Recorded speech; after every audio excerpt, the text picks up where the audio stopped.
มองอนาคตพลิกโฉมการศึกษาคนรุ่นใหม่โดย Raymond Ravaglia รองคณบดีและผู้อำนวยการ Stanford Pre-Collegiate Studies ผู้ร่วมก่อตั้งโครงการการศึกษาสำหรับเด็กที่มีพรสวรรค์ Stanford University สหรัฐอเมริกาจุดสนใจคือเด็กๆที่หวังจะเข้าเรียนในมหาวิทยาลัยที่มีชื่อเสียงอย่างสแตนฟอร์ดพวกที่มีความพร้อมทางวิชาการและอีกหลายๆกรณีทำให้มีความต้องการได้รับการศึกษาและประสบการณ์ทางปัญญามากกว่าสิ่งที่นำเสนอในโรงเรียนปกติแนวความคิดสร้างโรงเรียนออนไลน์ At Stanford Pre-Collegiate Studies, we have an online high school. We have an extension for the online high school, which is an experimental sandbox where we can test out new things. We run residential programs on the Stanford campus as well.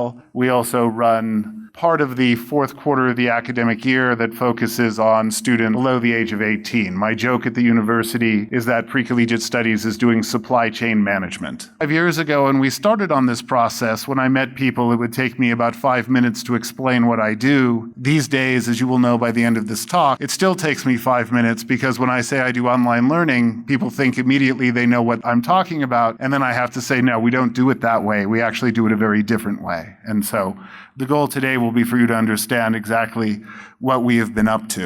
We also, in the late 60s and early 70s, did some experiments with radio-based instruction, and Stanford actually had a project in Thailand in the 70s to do a radio-based Maddox program. As we started experimenting with that, we realized that by using machine intelligence to assess the work students were doing, we could gain some insight into their learning and had great hopes of individualizing the instruction and really shifting from the teacher driving the class to the computer class and to each student working by themselves at their own pace with a highly individualized and personalized instruction. And that seemed to be the great promise of the technology. And what we found when we put that out there was that students were broadly dissatisfied and unhappy. When you're a parent of a student, you're not so happy if your child is in the group that has not been successful. I was at a conference in October, and someone from edX was talking about a course that they had offered, one of these large free courses, that they had had 150,000 students start the course, and there were 7,000 students who succeeded at the end.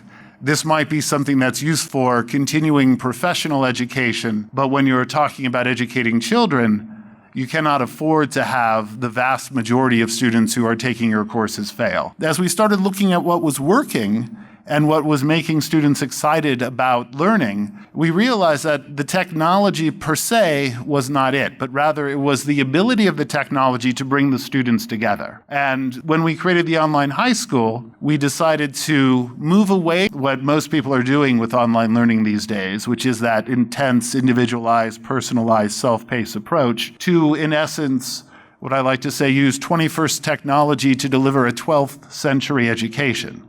And at this point, I'm going to run an 8-minute film that will show you the online high school.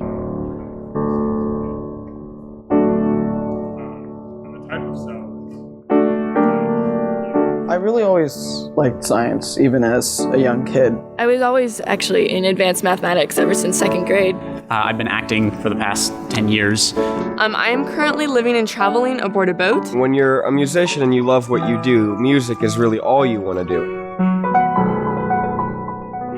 Every child has something within them that sparkles, and the challenge of a teacher is to find out what is that extraordinary thing and to cultivate it and to draw it out.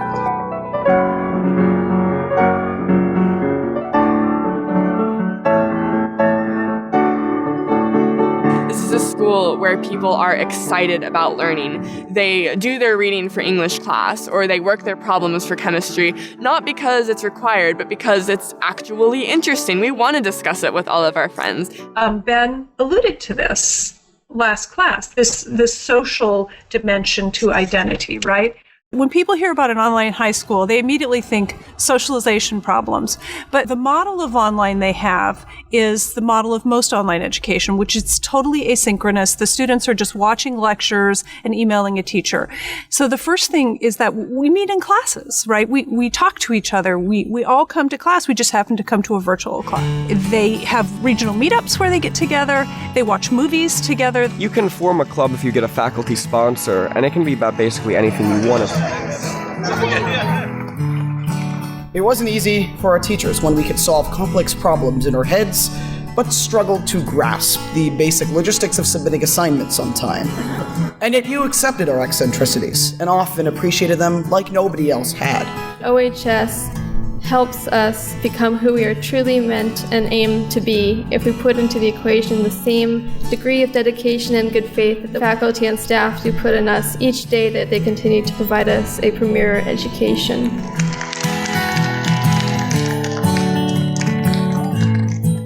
โรงเรียนออนไลน์ไม่ได้เกี่ยวข้องแค่เทคโนโลยีเท่านั้นแต่รวมถึงนักเรียนทั้งหมดที่มีความสัมพันธ์ต่อกันมีหนึ่งสิ่งสำคัญที่ทุกคนตระหนักถึงนั่นก็คือเทคโนโลยีที่ได้รับการพัฒนาและไม่สามารถจินตนาการถึงได้ความสำเร็จของโรงเรียนออนไลน์ We take a flipped classroom approach in that we want the students to have done the reading and to have watched the lectures before they come to the seminar. But otherwise, this is very much the type of education you would find at any of the boarding schools.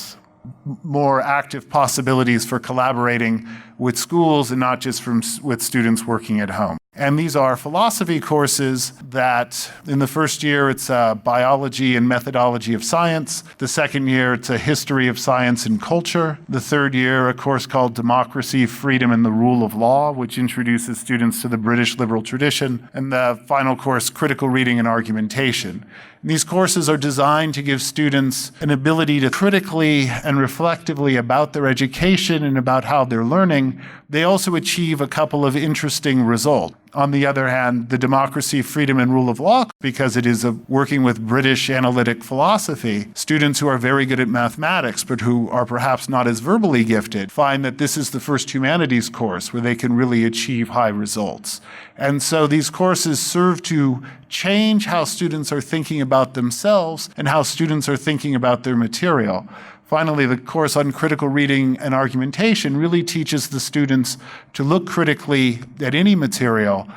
หลักสูตรการศึกษาแกนกลางนั้นทำให้ผู้เรียนนำความรู้มาแลกเปลี่ยนในเชิงสร้างสรรค์และแบ่งปันประสบการณ์ร่วมกันในชั้นเรียนผ่านทางออนไลน์ได้ซึ่งทำให้ผู้เรียนประสบความสำเร็จได้เป็นอย่างดีเทคโนโลยีกับการพัฒนาการสอนWhat have we learned in 25 years of building online courses and culminating in the online high school? The most important lesson, the one I've mentioned and that I will continue to stress, is that the human element is always going to trump the technology. And the efforts that we spent the first 16, 17 years working on to develop, to use machine intelligence to assess student understanding and deliver individualized curriculum, we really found that no matter how good you did with that, it was maybe 15 to 20% of what you need to have for a student to be fully engaged in learning in a class. If you think about the difference between teaching a course with an excellent and beautiful textbook or teaching a course with a lousy textbook, at the end of the day, the quality of the teacher and the quality of the other students will matter much more than whether the book was good or not. And in fact, a good teacher with a bad textbook will produce much better results. If you're in a course that is purely asynchronous, the only time the student feels that they are in the course is when they are actually sitting there working. The only way to get from to end in the course is to sit down and work through all the material. At first, it seems like this is a weakness, but it is an essential component of traditional education. And when you pull this away, the students find difficulty getting through courses. And that's one of the things that is most significant in driving attrition in asynchronous courses high. From the teacher's perspective, part of the great joy of teaching is seeing the light bulb go off in the student's head while you're in class. seeing the success.